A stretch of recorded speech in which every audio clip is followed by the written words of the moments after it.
The relationship between Russians and Chechens has not always been openly hostile. Throughout history, they have found themselves on different sides of conflicts and fought against each other. The historical roots underlie the intricate relationships that exist between Russians and Chechens in the Caucasus.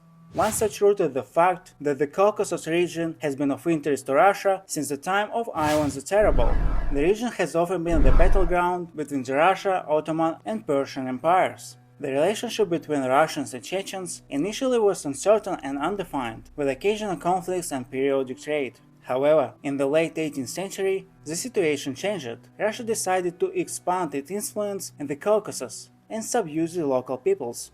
There were substantial reasons for this, as Chechens frequently raided Russian settlements. In response, Russia began sending expeditions to suppress the Caucasus peoples. In turn, the Chechens and other Caucasus groups resisted the Russians and supported the Turks wars against the Russian Empire. While the Russian government attempted a peaceful policy towards the Caucasus, including trade and bribery, this tactic proved unsuccessful. It led to a series of confrontations that involved interprotracted conflict, known as the Caucasian War.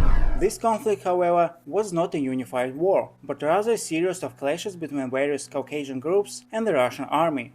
One particular general, Yermolov, operated actively in the Caucasus lands and waged war against Caucasian groups, employing tactics that effectively took on the character of terrorism. His actions included ruthless attacks on Caucasian villages and the practice of atrocities against entire settlements. During the Caucasus War, cases of brutality by the Russian army were documented, including mass killings and the destruction of entire villages. Stories of atrocities and violence inflicted by the Russian forces became widespread across the Caucasus region. General Yermolov was notorious for his cruelty and ruthlessness in combating Caucasian rebels.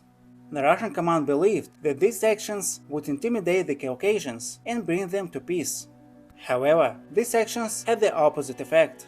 The Russian invasion led to the unification of many Caucasian peoples, particularly under the leadership of Imam Shamil in the North Caucasus.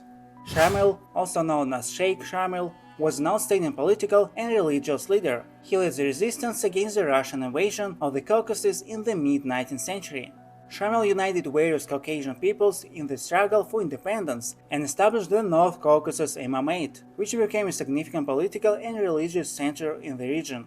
Under Shamil's leadership, the Imamate effectively organized armed resistance against the Russian forces in the Caucasus. He employed guerrilla warfare tactics, leveraging the mountainous terrain of the Caucasus to his advantage. Shamil managed to mobilize Caucasian warriors and unite diverse ethnic and religious groups in the fight for freedom. However, ultimately, the Russian government succeeded in weakening the influence of the Imamate, and in 1859, Shamil was captured and exiled. However, despite the brutality and terrorist nature attributed to some actions of the Russian army, the Caucasus War was a series of conflicts that spanned a lengthy period and had a complex history. It involved various stages and events, each with its own dynamics and participants. Religious differences, specifically the confrontation between Islam and Christianity, played a significant role in this conflict. It became one of the main motives throughout the entire war. However, these religious differences only provided initial advantages to the Caucasians. By the mid-19th century, Russia had effectively crushed Caucasian forces, and in 1864, the conflict ended with the victory of the Russian army. This resulted in the fleeing of many Caucasian peoples to the Ottoman Empire. Today, there is a Chechen community of 100,000 people in Turkey. The resettlement of the Chechen community was interesting as it was approved by both the Russian and Turkish sides. While the Russian side sought to rid themselves of rebellious Islamic groups, Turkey was willing to provide refuge and protection for Muslims. Until the end of the Russian Empire, the Caucasus remained one of the most restless regions, where uprisings regularly occurred. Particularly significant was the uprising that took place in Chechnya and Dagestan in 1877. As a result of this uprising, punitive operations were conducted on the Caucasus, aimed to suppressing resistance. This included military operations, attacks on rebel strongholds and their fighting units, assaults on mountain fortifications, as well as the pursuit and apprehension of those suspected of participating in the uprising.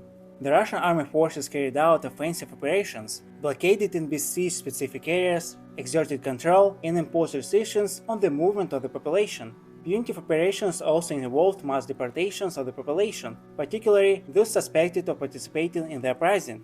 This was accompanied by deprivation of freedom, relocation of the population to other regions, or expulsion beyond the Caucasus. Such measures aimed to suppress and control the rebels, instilling fear and submissiveness in the population. The Soviet period was also challenging for the relationship between Chechens and Russians.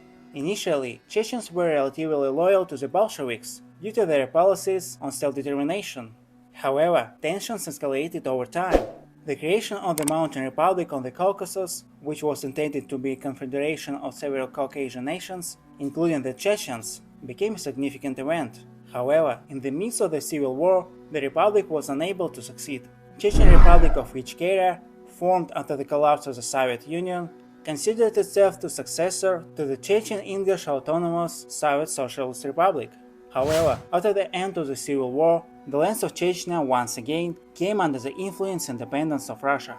Moreover, the new Bolshevik regime proved to be more repressive than the imperial period. While the Russian Empire on the whole sought not to interfere with the traditional way of life of the Chechen people, the Soviet authorities began to completely eradicate it. Collectivization, liquidation of Sharia courts, suppression of religion and imposition of the Latin alphabet became common practices in Chechnya, leading to constant uprisings in the region.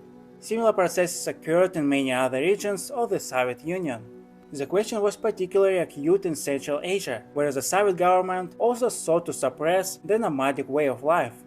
In 1940, a major uprising led by Hassan Israilov occurred, which became a pretext for further repressions against the Chechen people.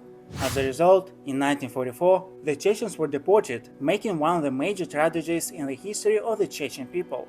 The deportations affected all segments of society, including children, women, and the elderly.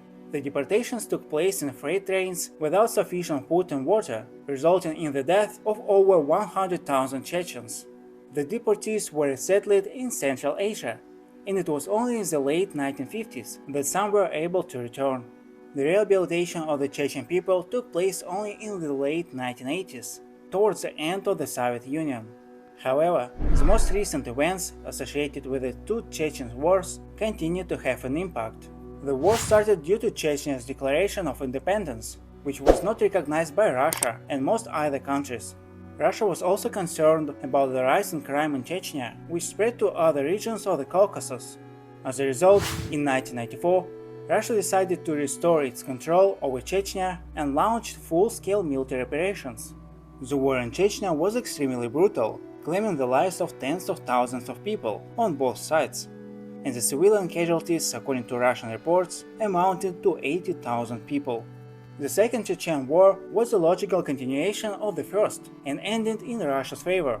It was no less bloody, but I will tell you about it next time.